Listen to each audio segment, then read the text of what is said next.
بسم اللہ الرحمن الرحیم۔ السلام علیکم۔ اللہ رب العالمین کا شکر ادا کرتے ہیں کہ اللہ نے ہمیں پھر توفیق بخشی کہ ہم قرآن سے جوڑنے کی کاوش کا حصہ بنیں اور قرآن کو سمجھنے کی کوشش کریں۔ اللہ تعالی ہماری اس کاوش کو قبول فرمائے۔ اس سے پہلے ہم مرکب اضافی اور اس کے بعد پھر پیچیدہ مرکب اضافی جو ہے وہ پڑھ چکے ہیں۔ مرکب پیچیدہ مرکب اضافی میں ہم نے دیکھا تھا کہ دو مرکب اضافی جو ہیں وہ مل جاتے ہیں تو اس سے پیچیدہ مرکب اضافی بن جاتا ہے۔ آج ہم پڑھیں گے مرکب اضافی میں ضمائر کا استعمال۔ یہ ضمائر جو ہیں یہ ضمیر کی جمع ہے اور اردو زبان میں ہم اسے استعمال کرتے ہیں، عربی میں بھی کرتے ہیں، انگلش میں بھی کرتے ہیں۔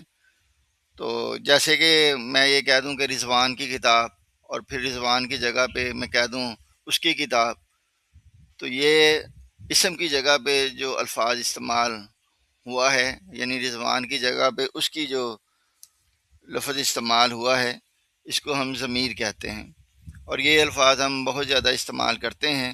اسی طرح میری کتاب اور تمہاری کتاب، یہ ساری الفاظ ہم استعمال کرتے رہتے ہیں۔ ہم نے سب سے پہلے یہ پڑھا تھا کہ اگر اسم کو جملے میں استعمال کرنا ہے تو ہمیں معلوم ہونا چاہیے کہ اسم کے چار جو پہلو ہیں اس کے بارے میں ہمیں معلوم ہونا چاہیے۔ چار پہلو کون سے تھے؟ ایک تھا اسم کا عدد معلوم ہونا چاہیے، اور اسم کی اعراب معلوم ہونی چاہیے، اسم کی جنس معلوم ہونی چاہیے، اور وسعت معلوم ہونی چاہیے۔ تو یہ چار پہلو جو ہیں اگر ہمیں معلوم ہوں گے تو پھر ہم آسانی کے ساتھ اسم کو جملے میں استعمال کر سکیں گے۔ یہ جو ضمیر ہے یہ بھی اسم ہی ہے، اور اگر اس کو ہم نے جملے میں استعمال کرنا ہے تو پھر اس کے بھی چاروں پہلو یعنی وسعت، جنس، عدد اور اعراب جو ہے ان کے بارے میں ہمیں معلوم ہونا چاہیے۔ اگر ان کے بارے میں معلوم ہوگا تو پھر ہم اس کو آسانی کے ساتھ جملے میں استعمال کر سکتے ہیں۔ تو آئیے اس کے بارے میں ہم دیکھتے ہیں کہ یہ ضمیر کیا چیز ہوتی ہے۔ یہ آپ کے سامنے ایک ٹیبل ہے، اس سے ہم ضمائر کے بارے میں خاصا سمجھ سکتے ہیں۔ تو یہ سب سے پہلے جو غائب ہیں، یعنی جسے انگلش میں تھرڈ پرسن کہا جاتا ہے، وہ آپ کے سامنے ہیں۔ یہ تھرڈ پرسن جو ہیں وہ موجود نہیں ہوتے اور ان کے بارے میں بات کی جاتی ہے۔ تو سب سے پہلے ہوا ہے، ہوا واحد ہے اور مذکر ہے، اور ہوا کو اگر ہم نے مثنیٰ بنانا ہو تو وہ پھر بن جاتا ہے ہما، اس کے لیے ہما استعمال ہوتا ہے، اور اگر جمع کے لیے ہو یوز تو پھر ہم استعمال ہوتا ہے۔ آگے جا کے اس کی پریکٹس کریں گے تاکہ یہ چیزیں مزید کلیئر ہو جائیں۔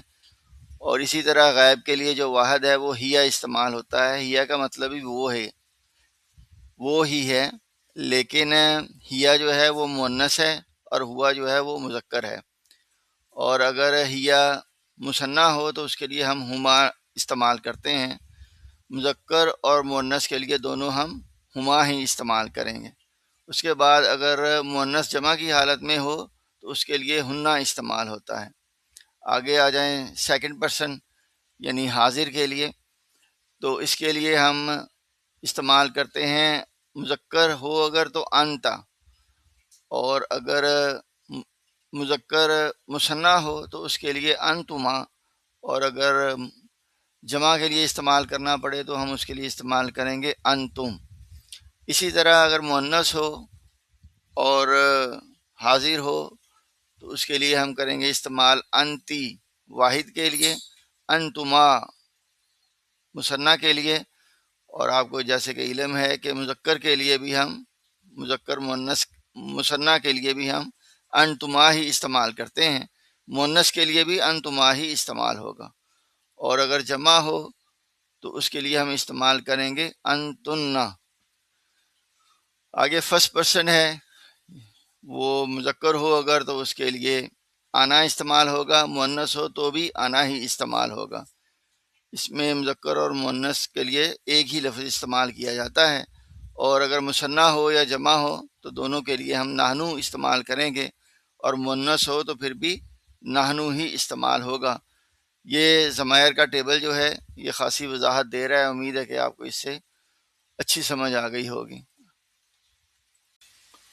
ایک بات نوٹ کر لیں کہ یہ جو آپ کو ٹیبل دکھایا گیا ہے، یہ حالت رفع میں اگر ہو تو ضمائر تو پھر اس وقت یہ چیزیں استعمال ہوں گی۔ حالت نصب اور حالت جر والا ٹیبل یہ ہے، اس میں آپ دیکھیں کہ غائب کے لیے جو ہے وہ واحد اگر ہو تو اسم کے آخر میں ہو لگاتے ہیں، ہا پیش ہو، اور مثنیٰ کے لیے ہما استعمال کرتے ہیں، جمع کے لیے ہم استعمال کرتے ہیں۔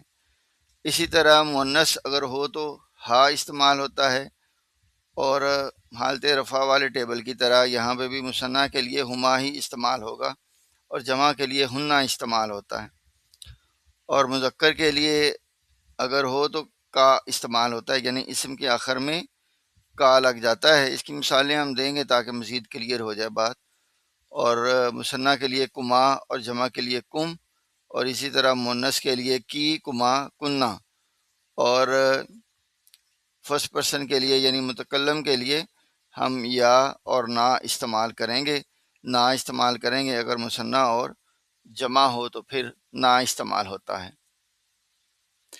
اچھا، یہ اب اس کی جو مثالیں ہیں وہ ویڈیو زیادہ لمبی ہو جائے گی، تو اس کی جو مثالیں ہیں وہ ہم اگلے چیپٹر میں دیتے ہیں، اگلی ویڈیو میں دیتے ہیں، تاکہ چونکہ ہم نے یہ کمٹ کیا ہوا ہے کہ ہم 5 منٹ کے اندر اندر جو ہے وہ ساری چیزیں ختم کریں گے، تو مجھے لگتا ہے کہ یہ 5 منٹ سے زیادہ ویڈیو ہو گئی ہے، تو انشاءاللہ جو اس کی ایگزامپلز ہیں وہ آئندہ ویڈیو میں آپ کے سامنے رکھی جائیں گی۔ اللہ تعالی ہماری اس تمام کاوش جد و جہد کو قبول فرمائے۔ السلام علیکم۔